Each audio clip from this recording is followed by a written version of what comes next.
El cuento de hoy se llama El fantasma, de Enrique Anderson Imbert. Si te gustan los cuentos y la literatura, suscríbete al canal. Se dio cuenta de que acababa de morirse cuando vio su propio cuerpo, como si no fuera el suyo, sino el de un doble, que se desplomaba sobre la silla y la arrastraba en la caída. Cadáver y silla quedaron tendidos sobre la alfombra en medio de la habitación. ¡Qué desengaño! Toda su vida había esperado para ver cómo era el tránsito hacia el otro mundo. Y resulta que no hay otro mundo. La misma opacidad de los muros, la misma distancia entre mueble y mueble, y el mismo repicar de la lluvia sobre el techo. Y sobre todo, qué inmutables, qué indiferentes a su muerte eran los objetos que él siempre había creído amigos. La lámpara encendida, el sombrero en la percha, todo estaba igual. Solo la silla volteada y su cadáver con el rostro apuntando hacia el cielo raso. Se inclinó y se miró en el cadáver, como antes solía mirarse en el espejo. ¡Qué avejentado que se veía! Esas envolturas de carne gastada. Si yo pudiera alzarle los párpados, quizás la luz azul de mis ojos ennobleciera ese cuerpo, pensó, porque así, sin la mirada, esos mofletes, arrugas, las curvas velludas de su nariz y los dientes amarillos mordiéndose el labio exhibían su aborrecida condición de mamífero. Ahora que sé que del otro lado no hay ni ángeles ni abismos, me vuelvo a mi humilde morada. Con buen humor se acercó a su cadáver, jaula vacía, e intentó entrar de nuevo otra vez. Tan fácil hubiera sido, pero no pudo, porque en ese mismo instante entró por la puerta su mujer, alarmada por el ruido de la silla y el cuerpo caído. «¡No entres!», gritó, pero sin voz. Era tarde. La mujer se arrojó sobre su marido y al sentirlo exámine, lloró y lloró. «¡Cállate! ¡Lo echaste todo a perder!», gritaba él, pero sin voz. «¡Pero qué mala suerte! ¿Por qué no se le había ocurrido encerrarse durante aquella experiencia? Ahora, con un testigo, no podía resucitar. Estaba muerto, definitivamente muerto». Sus 3 niñas irrumpieron a la carrera como si se disputaran un dulce y frenaron de golpe. Comenzaron a acercarse poco a poco y al rato todas lloraban unas sobre otras. También él lloró viéndose ahí en el suelo, porque comprendió que estar muerto es como estar vivo, pero solo, muy solo. Entonces salió de la habitación, triste. ¿A dónde iría? Ya no tenía más esperanzas de una vida sobrenatural. Ya no había ningún misterio. Y empezó a descender escalón por escalón con gran pesadumbre. Se paró en el rellano.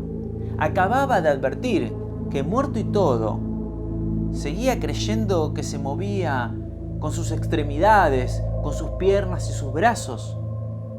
Eligió como perspectiva la altura donde antes llevaba sus ojos físicos. Puro hábito.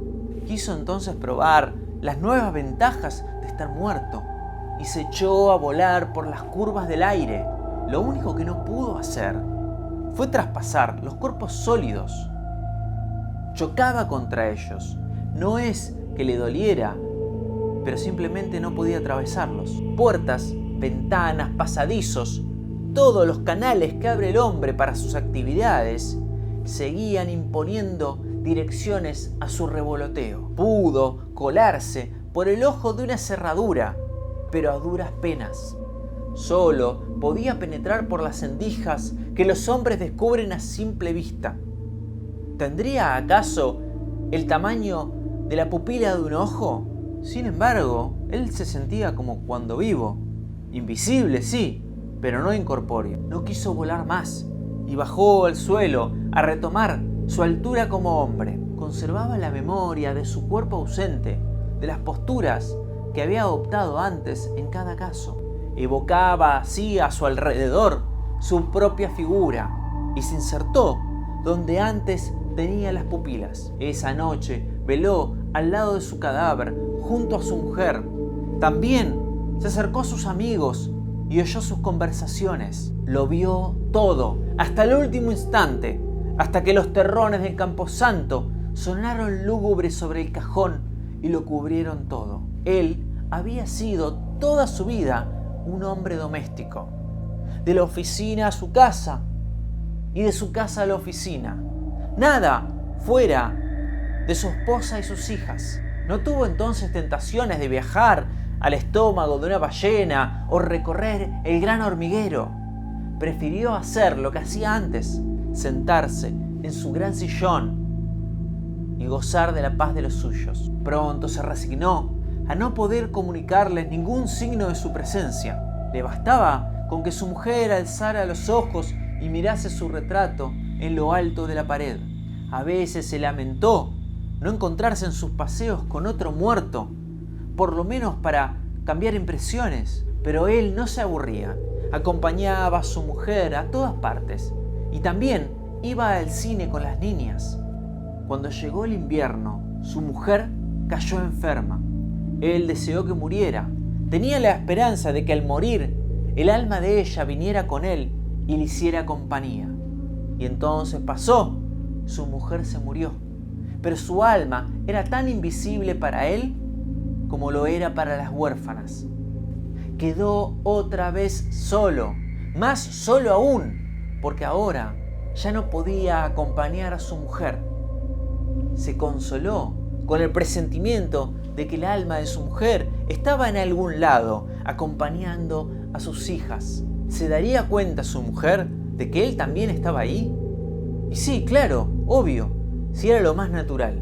Hasta que un día tuvo, por primera vez desde que estaba muerto, una sensación de misterio, de lo paranormal que tantas veces había tenido cuando estaba vivo. Y si la casa estuviera poblada de sombras, de antiguos parientes, de amigos olvidados, de fisgones que divertían su eternidad espiando a las huérfanas, se estremeció de disgusto, como si hubiera metido su mano en una cueva llena de gusanos. Almas, centenares de almas extrañas deslizándose unas sobre otras, ciegas entre sí, pero con sus maliciosos ojos abiertos al aire que respiraban sus hijas. Nunca pudo recobrarse de esa sospecha, aunque con el tiempo pudo despreocuparse. ¿Qué iba a hacer?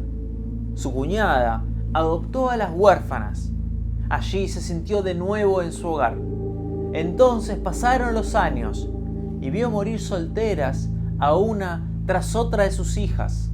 Se apagó así para siempre ese fuego de la carne que en otras familias va extendiéndose como el fuego en un campo. Pero él sabía que en lo invisible de la muerte de su familia, él seguía triunfando, que todos, por el gusto de adivinarse juntos, habitaban la misma casa, prendidos a su cuñada, como náufragos a un pedazo de madera.